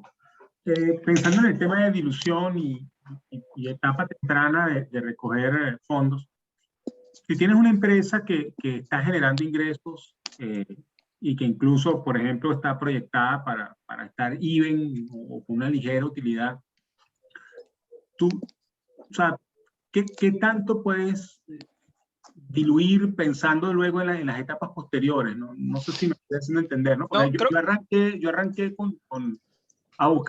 a preguntar por fondos cuando no tenía nada y ahorita ya la empresa está proyectada a generar en el primer año una buena cantidad de ingresos y incluso llegar a even, como te decía. Entonces ahorita, al principio estaba dispuesto a dar un porcentaje, ahorita ya tengo mis dudas, ¿no?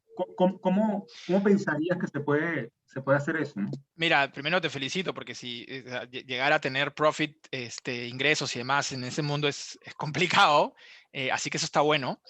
Mira, yo te lo comento con un ejemplo de una startup en la que invertí. Tuvimos una discusión parecida, levantamos una ronda y después de eso nos fue un poco más complicado levantar, pero en el camino, la verdad que el dinero que se levantó se invirtió bastante bien y la compañía logró estar en break-even, incluso dentro de la pandemia. Y digamos, eso nos quitó la presión, o le quitó la presión, pues yo no sé qué maneja la startup, le quitó la presión a la startup de tener que salir a levantar en pandemia, si quieres, ¿no? Y quitó esa presión. Ya te voy a decir que el efecto de eso es quitar la presión. Pero también en el análisis que se hizo después fue, ok, fine, pero si vamos a crecer más, ¿no?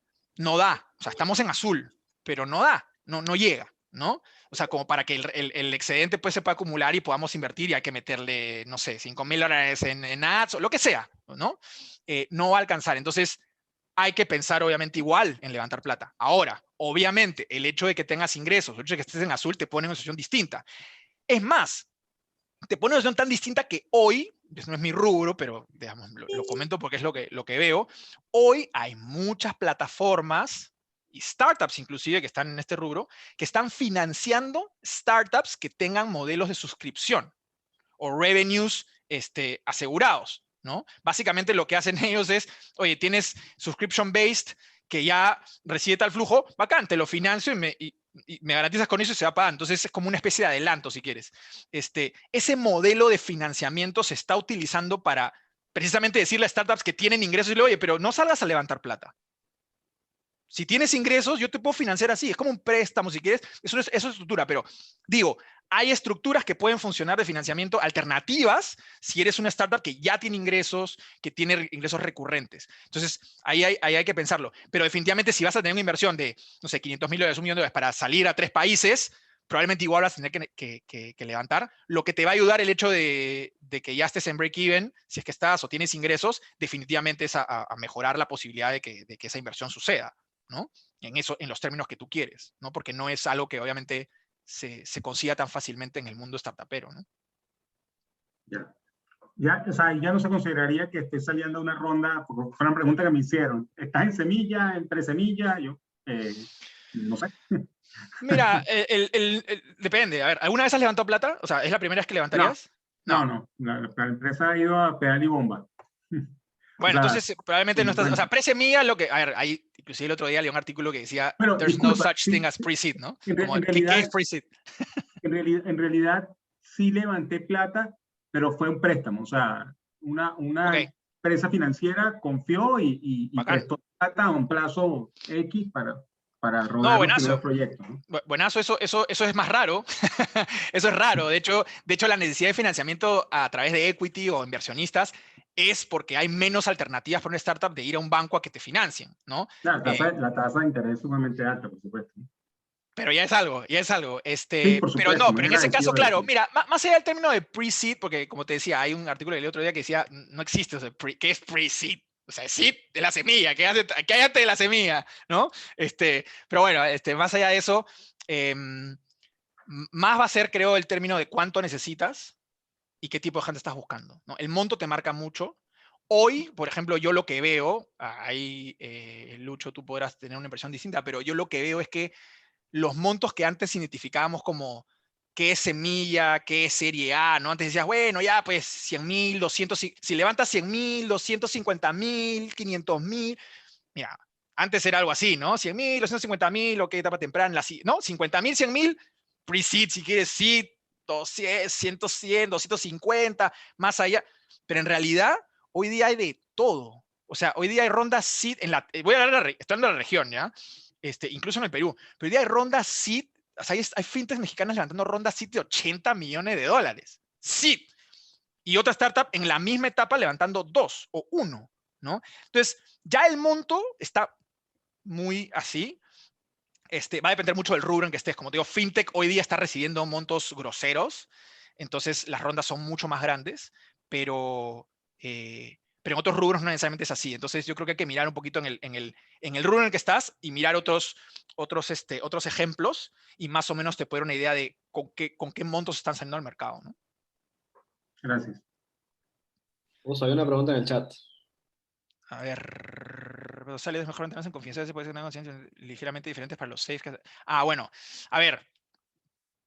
Mira, no es que tiene que ser confidencial, ¿verdad? No debería serlo, salvo que tenga una cláusula. Puedes mantenerlo confidencial porque no estás en la obligación de revelarle a los demás los términos, salvo que alguno de los otros inversionistas tenga un safe con una cláusula de MFN, de Most Favored Nation. Si algún inversionista te pidió un safe con un side letter que tiene la cláusula de MFN, sí tenlo en consideración porque la cláusula, ojo, lo que dice normalmente en términos generales es, estos son los mejores términos que le has dado a alguien. Si a alguien le das mejores, o le has dado, o le vas a dar mejores términos, me los tienes que dar también a mí. Entonces, tuve una discusión con un VC el otro día que me decía, que me puso un side letter, 25 cosas, ¿no? Y le dije, no, no podemos aceptarlo porque tengo un MFN. tengo MFN con 2 inversionistas. Entonces, no, porque esto es solamente para mí, porque todos somos especiales, ¿no? Estamos poniendo, es cierto, era un inversionista que estaba poniendo un ticket grande, ¿ya? El más grande de la ronda, aunque llegó después, ¿ya? Es una situación medio rara. Pero el tema era que esas condiciones eran muy, no venían al caso, ¿ya? Entonces, y me dice, no, pero mira, al final nosotros somos tal y de grandes y lo que sea, y todo el mundo va a estar feliz que estemos nosotros aquí, los inversionistas del día de mañana van a venir, van a decir qué bueno que estén estos chicos. Ya, sí, perfecto. Pero tengo un MFN con 2 inversionistas, con lo cual lo que sea que te doy a ti, estoy obligado legalmente a llamar y decirle, no te di esto, no, pero bueno, te voy a tener que dar porque se lo doy a estos patas. ¿Quieres tener esa conversación? ¿Quieres tener esa discusión? ¿Quieres abrir eso? No tiene sentido, ¿no? Entonces, por eso les decía antes, hay que ser firme a veces. Hay que ser flexible, pero también hay que ser firme, un poquito firme.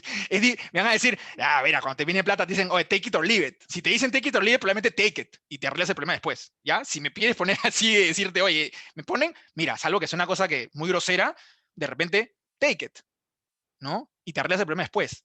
Pero en principio, traten de resistirlo, traten de no, porque sí les puede traer problemas. Y como les digo, inclusive, una cosa muy puntual como, si tienes un MFN con otro inversionista, estás obligado a darle lo mismo, a llamarle y a darle lo mismo, o ofrecérselo por lo menos, y que él te diga, no quiero, nadie te va a decir, no quiero un derecho adicional. Entonces, esa es la parte que hay que cuidar del término de confidencialidad, porque la pregunta venía por confidencialidad, ¿no? Entonces, no tienes que divulgarlo, pero si tienes esta situación, estás obligado no solo a divulgarlo, sino a darle el derecho a los demás, ¿no? No sé si eso respondió la pregunta de Walter. ¿Qué dice Walter? A ver. Gracias. Parece que sí. Pero justo estaba viendo, Augusto, pasé ahí un link, una foto. Y bueno, los founders de Google, al momento de hacer el IPO, tenían 30% de la empresa. Solo como referencia. Ahí está. Ahí está. No, es que claramente, a ver, yo creo que, por ejemplo, en una serie A, o sea, en una serie A, por ejemplo, es natural entender que se puede entregar un 20-25% de la empresa, ¿no? O sea, no es raro, ¿ah? O sea, piensen, esos son los números, ¿ah? Más o menos. Entonces, por eso le decía, hay que dejar espacio. Y eso es serie A.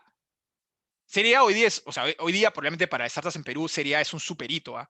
Súper, ¿no? No sé quién ha pasado por serie A. Chasqui, ¿no? ¿Lucho?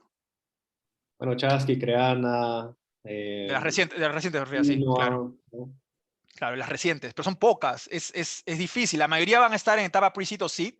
Incluso las que están postulando hoy día los programas de aceleración grandes, a 500, a Techstars, SeedStars, YC. Claro. ¿No? Pero Ya están ahí estando más. a tu punto, esa ronda semilla de los post-YC ya está en casi los $3 millones, ¿no? Que antes un seed siempre lo teníamos referenciado como menos de $1 millón. ¿Ves? Ahí está. Y eso es el año pasado. Tal cual. Yo veo a dos startups que han pasado por YC este año, han levantado entre 2.5 y 3 millones. Y ellos tuvieron una ronda anterior, como un pre-seed, digamos. Sí. ¿no? Mira, ese es un consejo. No sé, Gonzalo, si tienes una consulta, yo solo un comentario chiquito. Los founders que apliquen a YC, o sea, pongan mucho esfuerzo en aplicar a YC, Techstars, 500, porque eso de verdad puede ser muy crítico entre el antes y el después de una startup, ¿no? Mira, Ellos ahí, traen un network muy importante. en mi experiencia, y tomando el punto de Lucho, vale la pena porque los inversionistas, o sea, hay muchos inversionistas que siguen. O sea, hay mucho follow. Es decir, si entras en Y Combinator, en Tex, hay muchos inversionistas que dicen, ya pasó por ahí, listo. Me gusta, o sea, voy a hacer el pitch, voy a mirarlo, pero si me gusta, ya es casi un check. Entonces, sí les puede facilitar. Y además, hoy hay muchas más posibilidades de que una startup peruana entre a esos programas que antes. Ya está pasando. Ya, hoy día en Y Combinator, o sea, en 2 años nomás hay el triple de startups de las que había antes de hace 2 años. Así, ¿no? Entonces, y hay cada vez más interés por la región. Y mi última nota con eso es, siempre igual piénsenlo en regional. O sea, a ningún programa de aceleración de esas les va a interesar una startup que opera solo en el Perú o que tenga presencia solo en el Perú.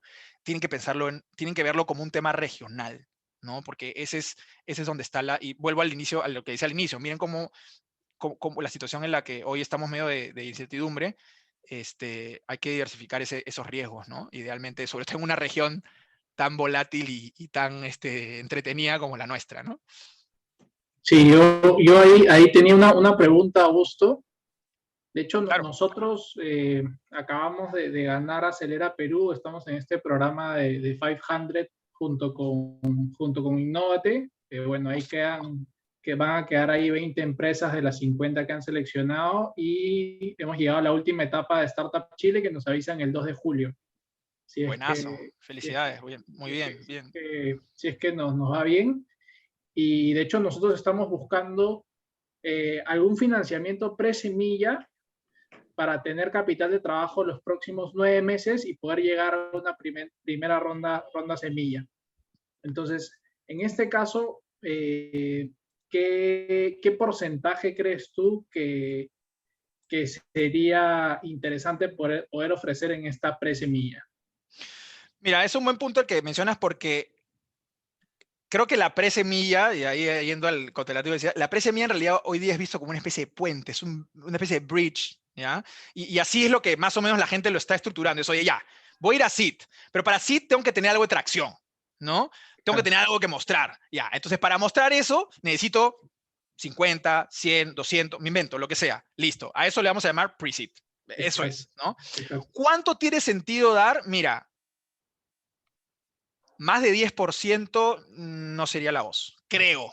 Pero, a ver, nuevamente, todo esto para mí es súper case by case, porque no tomen estas cosas, y ahí me voy con un mensaje quizás medio final, no tomen estas cosas como una estructura rígida, ¿ya? Yo lo que he querido es darles un overview de cómo se hace y lo que hay alrededor, pero no tomen como rígido, porque lo que no quisiera que pase que me digan, no, pata me puso unos términos terribles, le dije que no y le rechacé los $250,000, ¿no? Y ¿qué?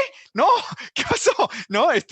Don't do it, ¿ya? No hagan eso, no hagan eso. Por eso decía siempre asesórense, porque todo va a depender del momento, todo va a depender de la circunstancia, de quién es el inversionista. A un inversionista que no me aporta nada, de repente no le pienso aceptar esos términos totalmente fuera de market, pero un inversionista que de repente me va a representar algo muy importante, un acceso a un mercado, un corporativo que puede terminar siendo un cliente, no sé, lo que sea, pues de repente, ¿sabes qué? Me la como hoy día y veo cómo soluciono el problema con mis amigos de Serie A y que ellos se peleen entre los inversionistas mañana y yo ya veré cómo juego. Por supuesto. Aquel objetivo es que ustedes obtengan financiamiento. Ese tiene que ser el norte, y ese es el norte que yo siempre tengo cuando como abogado ayudo a las startups con estas cosas. Oye, yo no les voy a decir no lo suscriban. Jamás te voy a decir no lo suscribas. Tú decides, estas son las circunstancias, pero ¿no? Creo que ese es como yo lo veo, porque, y en tu caso, como te digo, el término de porcentaje también depende, ¿no? 5, 7. Yo creo que ahí lo iría más, ¿cómo estás pensando tu journey? ¿Ya? O sea, voy a levantar hoy día, no sé, los 100, 200, y estoy pensando que mi seed será de 1 millón y más o menos así, para ir haciendo espacio. Mira, te lo digo porque las startups con las que hemos hecho esto, normalmente lo que tienen es una proyección de cap table, ¿no? O sea, miras y vas sacando tus números, y así lo han hecho varios. Es decir, oye, ya, ¿sabes qué? Entonces, ¿cuánto puedo ofrecer? Mira, para llegar acá con por lo menos el 60%, 50%, entonces, ¿no? Más o menos esto es los montos, y eso te tira un número y será 5, 7, 10 lo que te tome. Eso hace sentido para ti, porque, porque para una gente podrá no hacer sentido, pero tiene que hacer sentido para ti, ¿no? Bacán, gracias. No, dale, Gonzalo, y felicitaciones por esos logros, la verdad, qué bueno. Gracias. José Luis, tenías una pregunta más, creo. Y Erika también, perdón. Pero le damos paso a Erika, que no había participado antes, porfa, José. No. Claro. Ay, muchas gracias, Augusto. Mira, yo tengo una consulta, poniendo en contexto lo que tú dijiste, que son, a veces los proyectos son muy distintos y cada uno tiene que entenderlo bien para ver cómo entra. Yo tengo una startup que en realidad el valor es el activo, no es tanto, es una startup de intermediación, entonces ha llevado como 2 años de investigación y desarrollo, es como hacer un paralelo a la industria farmacéutica, ¿no? Entonces tú desarrollas el producto, que es la etapa más riesgosa, y luego ya entras a la etapa de canales, por decirlo de alguna manera. ¿Ya? Entonces, cuando estábamos en esa etapa, de hecho, y por la gran cantidad de recorrido que teníamos que hacer, hicimos un levantamiento, ¿no? de inversionistas, personas naturales, ¿no? Y la startup tiene la particularidad de que es bien escalable, o sea, se puede hacer en cualquier mercado, termina siendo una aplicación cognitiva. Entonces, ¿qué pasa? Justamente una de las recomendaciones que nos hacen, porque este capital nos ha servido para llegar a la etapa de ya lanzar el producto, muy poquito, ya estamos por lanzar el producto. Y estamos en lo que tú llamas el valle de que viene esta bajada, ¿no? Y entonces una de las cosas que nos recomendaron, que justo escuché, es ¿por qué no aplicas a concursos como Startup, estas de 500 y Y Combinator? Y justo chequeé y ahí tenía una duda, porque me interesa participar, de hecho estamos viendo para inscribirnos, pero están ofreciendo, digamos, como una de las cosas que ofrecen, unos 60,000 por el 10% de la compañía. Y dado el valor que ya hemos acumulado, eso haría que nuestros inversionistas, los que ya tenemos hasta el momento, hay un dilema porque yo realmente quiero no solamente recibir el dinero, y por el tipo de proyecto que tenemos, ¿no? Que la capacidad, la escalabilidad, no me parecería 10%, $60,000. Pero por otro lado, también es la puerta para que muchos otros conozcan tu proyecto. Entonces, este tipo de proyectos que me han dicho que son como el 5% del mercado, o sea, que son proyectos que necesitan desarrollar activos mucho tiempo, a veces no encuentran un real balance en estas compañías que a su vez te sirven de ventana para que otros confíen, ¿no? Otros fondos confíen y puedan invertir. ¿Cómo se puede manejar esto? Es excelente tu pregunta, porque es cierto que las aceleradoras internacionales normalmente incluyen algún componente de dinero, 60,000, 100,000, 120,000, Y Combinator era antes 150, ahora es 120, 125, si no estoy mal. Y el porcentaje de lo que se quedan varía, ¿no? Creo que Y Combinator es alrededor del 7%, pero yo creo que como lo vería es un poco como tú estás viendo, ¿no? Ya, ok, no me cierra porque estás diciendo que mi empresa vale menos. Y eso tiene una razón, ¿ya? Y la razón es porque lo que hacen las aceleradoras es que ellos estandarizan, ¿no? O sea, no podrían estar analizando cuánto van a poner en cada start, de valorizar, sería un dolor de cabeza. Entonces estandarizan. Mira, al que pasa el batch, le damos esto por esto. Entonces, eso hace sentido para ciertas startups. Entonces, startups que ya, unas que ya pasaron por un programa de aceleración antes, pasar por otro con eso, por ejemplo, no tiene sentido, ¿no? Entonces, creo que es una forma buena de verlos como tú dices, oye, ya, ok, es un garrón porque, ¿no? Too much, pero mira, sabes que el valor que le puedo dar es mucho más grande, me ha permitido entrar, estoy necesitando, sé, $2 millones y la verdad que si pasamos por 500, nos pueden conectar con la gente correcta para levantarlos. Entonces do it, ¿no? Pero, sí hay un punto legal interesante que lo hicimos en una ronda equity hace poco, donde estaban postulando a Y Combinator y levantaron plata de inversionistas, ¿no? Equity, y les dieron ciertos derechos porque eran inversionistas, digamos, que cubrieron la ronda, eran pocos que cubrieron la ronda, y se le dieron algunos derechos como accionista, de los clásicos, digamos, ¿no? Lo que le darías más o menos a un inversionista más grande.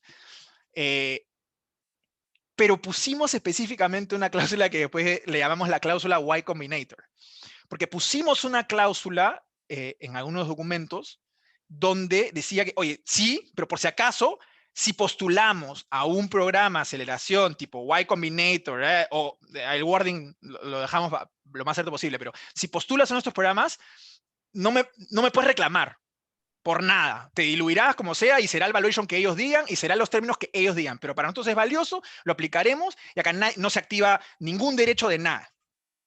¿Ya? Eso lo hicimos porque, como te digo, la intención era, estaban justo en un proceso de postular, ¿no? Entonces era importante.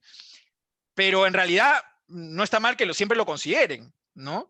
Con los inversionistas, ¿no? Incluso transparentemente, más allá de que lo pongan en los documentos, creo que vale la pena que todos estén aware que esto puede pasar, y sucede, ¿no? Y creo que sucede, y ningún inversionista ningún inversionista que conoce se va a hacer un gran problema con que eso suceda, porque le va a ver, al final están alineados, ¿no? O sea, al final él también quiere que levanten la siguiente. O sea, yo invierto en pre-seed y quiero que levante seed, y quiero que levante serie A, y quiero que llegues. Entonces, para mí eso, mira, si tenía 5% y ahora tengo 3 o tengo 2, mira, prefiero tener el 1% de una compañía de 100 millones a tener el 30% de una compañía de 100.000. O sea, es muy simple, ¿no?